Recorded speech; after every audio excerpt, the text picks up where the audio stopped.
High, আমি মাসুম। আমি আজ দেখাবো ছোট্ট ছোট্ট তিনটা জিনিস, যে তিনটা জিনিস খুবই গুরুত্বপূর্ণ এবং কাজের, কিন্তু খুবই সহজ। এক হলো একটা ফোল্ডার, যে ফোল্ডারটা আপনার জন্য খুবই গুরুত্বপূর্ণ, খুবই জরুরি, যে কেউ দেখে ফেলতে পারে। তো এই ফোল্ডারটা কিভাবে এখান থেকে অদৃশ্য করে ফেলতে পারবেন, যা কেউ খুঁজে পাবে না, দেখবেও না। আর দ্বিতীয়ত, এটা একটা ডকুমেন্ট ফাইল, এটা একটা এক্সেল ফাইল। তো এখানে ডট ডকুমেন্ট থাকার কথা, এখানে ডট এক্সেল থাকার কথা। কুইক এর ভিতরে ঢুকি, তো এখানে ইন্ডেক্স ডট এইচটিএমএল থাকার কথা, স্টাইল ডট সিএসএস থাকার কথা, রেসপন্সিভ ডট সিএসএস থাকার কথা, কিন্তু সেই এক্সটেনশন গুলো দেখা যাচ্ছে না, ফাইল টাইপটা দেখা যাচ্ছে না, এটা আমরা কিভাবে আনতে পারি। তৃতীয়ত, ইনস্টল করা একটা সফটওয়্যার আমি কিভাবে আনইনস্টল করে ফেলতে পারি। সহজ পদ্ধতিতে আমি এগুলো আপনাদের দেখাবো, কোনো সফটওয়্যার ব্যবহার করা ছাড়াই। উইন্ডোজ থেকেই আমরা এগুলো করতে পারবো, মাইক্রোসফট উইন্ডোজ থেকেই করতে পারবো। মাইক্রোসফট উইন্ডোজে এই সব ফরম্যাটগুলো দেওয়া। যেমন প্রথমে আমি এটাকে হাইড করব। তো প্রথমে এটার উপরে আমি রাইট ক্লিক করব, প্রপার্টিসে চলে যাব,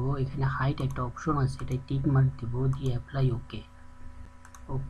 এটা এখন ঝাপসা হয়ে গেছে। আগে ফোল্ডারটা ছিল ঠিক এরকম দৃশ্যমান, এখন একটু ঝাপসা হয়ে গেছে, কিন্তু পুরোপুরি এখন অদৃশ্য হয় নাই। পুরোপুরি অদৃশ্য করার জন্য আমাকে কি করতে হবে, স্টার্ট বাটন, কন্ট্রোল প্যানেল, এখান থেকে ফোল্ডার অপশনে যেতে হবে। এই যে ফোল্ডার অপশন, তো এই পজিশনটা যদি এরকম না থেকে এরকম থাকে, তো ফোল্ডার অপশনটা আপনার খুঁজে পেতে কি হবে, একটু কষ্ট হবে। দেন আপনি কি ক্যাটাগরি থেকে লার্জ আইকনে চলে যাবেন, এখানে গেলে আপনি খুব সহজেই ফোল্ডার অপশনটা খুঁজে পাবেন, অথবা এখন এন্টার দিলেও হয়ে যাবে। ফোল্ডার অপশন চলে আসছে, এখন ভিউতে যাবেন। ভিউতে যাওয়ার পর do not show hide file, folder or drive. তার মানে আমি এগুলো সব হাইড করতে যাচ্ছি, এগুলো আর দেখা যাবে না, যে দৃশ্যমান যতটুকু ছিল অতটুকু আর দেখা যাবে না। Apply okay.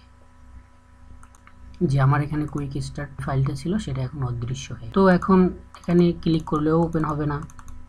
তো আমি আমার গুরুত্বপূর্ণ ফাইলগুলো এভাবে হাইড করে রাখতে পারি। ফাইলটা আমি আবার যদি আনতে চাই, তো আমাকে কি করতে হবে, ঠিক যেভাবে আমি গেছি ঠিক পিছনের দিকে আসতে হবে। প্রথমে আমরা কি করব, ফোল্ডার অপশনে যাব, ফোল্ডার অপশন, ভিউ থেকে আগে ছিল ডু নট শো, এখন দেবো শো।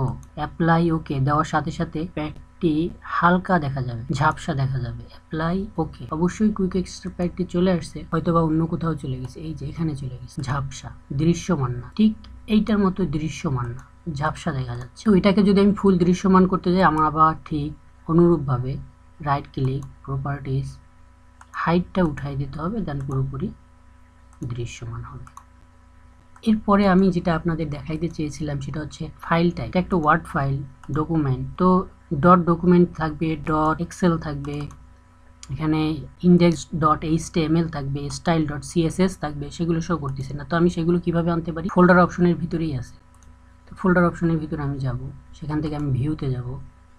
ভিউতে গেলে এখানে শো করবে হাইট টিক দেওয়া আছে, আমি হাইটটা উঠাই দিলাম। তা আমি হাইট এখন উঠাই দিছি, ফাইল টাইপসগুলো এখন শো হবে, ফাইল টাইপসগুলো দেখা যাবে। অ্যাপ্লাই ওকে, এখন ফাইল টাইপসগুলো দেখা যাচ্ছে। ওয়ার্ড ফাইলের শেষে docx, এক্সেল ফাইলের শেষে এক্সেল। আর আমি যদি কুইক স্টার প্যাকের ভিতর ঢুকে, এই যে ইন্ডেক্স এইচটিএমএল, তারপরে zip file, CSS, style dot CSS, সবগুলো দেখা যায়। আর একটা আমি দেখাইতে চেয়েছিলাম, সেটা হচ্ছে ইনস্টল করা আমার একটা সফটওয়্যার কিভাবে আমি আনইনস্টল করে ফেলতে, এটাও খুব সহজ। তো এটার জন্য আমাকে ওই একইভাবে যেতে হবে, স্টার্ট থেকে কন্ট্রোল প্ল্যানে গিয়ে আমি যাব অ্যাড রিমুভ। তো এইভাবে যদি আপনার খুঁজে পেতে কষ্ট হয়, আপনি এখান থেকে গিয়ে ক্যাটাগরিতে চলে যাবেন, ক্যাটাগরিতে আনইনস্টল এ প্রোগ্রাম, আমরা এটার ভিতরে ঢুকবো। এটার ভিতরে ঢোকার পর এখানে যত সফটওয়্যার আমার পিসির ভিতরে ইনস্টল করা আছে সবগুলো এখানে শো হচ্ছে। হাই স্লাইডার খুব সুন্দর একটা স্লাইডার, এটা সম্পর্কে আমি আপনাদের পরে টিউটোরিয়াল বানিয়ে দেখাবো কত সুন্দর স্লাইডারটা কাজ করে, এবং ওয়ার্ডপ্রেসে হোক, এইচটিএমএল হোক, হাই স্লাইডারটা কিভাবে ইনপুট করে দেওয়া যায়, কিভাবে কাজ করে। এটা সফটওয়্যার এখান থেকে আনইনস্টল করে দেখাবো। স্কাইপে যে সফটওয়্যারটা আছে আমি এটা আনইনস্টল করবো। তো যেটা আনইনস্টল করবো এটা আগে মার্কিং করবো, একটা সিঙ্গেল ক্লিক করলেই মার্কিং হয়ে যাবে। এরপর এখান থেকে রাইট ক্লিক করেও আমি আনইনস্টল করতে পারি, অথবা এখান থেকেও আনইনস্টল করতে পারি। তো এখান থেকে কি করলাম, ইয়েস, হ্যাঁ যাচ্ছি, একটু সময় নিই। জি, এখানে যে আমার স্কাইপির একটা লোগো ছিল সেই লোগোটাও চলে গেছে, এখানে যে স্কাইপির একটা অপশন ছিল সেটাও চলে গেছে। তো এভাবে আমি এগুলোকে কি করতে পারি, আনইনস্টল করতে পারি। তো আমি আরো একটা আপনাদেরকে আনইনস্টল করে দেখাই, হাই স্লাইডার। এটা সিলেক্ট করার পর uninstall, yes, hi slider was successfully removed. From your computer. Yes, okay. তো এখানে একটা বিষয় লক্ষণীয়, বড় বড় সফটওয়্যার যেগুলো, ভারী সফটওয়্যার যেগুলো, সেগুলো আনইনস্টল করার পর কম্পিউটার রিস্টার্ট যাবে। দেন নেক্সট বা ওকে যদি আমরা ক্লিক করি, আমাদের কম্পিউটার রিস্টার্ট নেবে এবং রিস্টার্ট দিয়ে নেওয়া ভালো। তো আজ এই পর্যন্তই। ধৈর্য ধরে টিউটোরিয়াল দেখার জন্য ধন্যবাদ। যদি ভালো লেগে থাকে তো শেয়ার করবেন, লাইক দিবেন, কমেন্টস লিখবেন, সাবস্ক্রাইব করতে ভুলবেন না প্লিজ। আল্লাহ হাফেজ।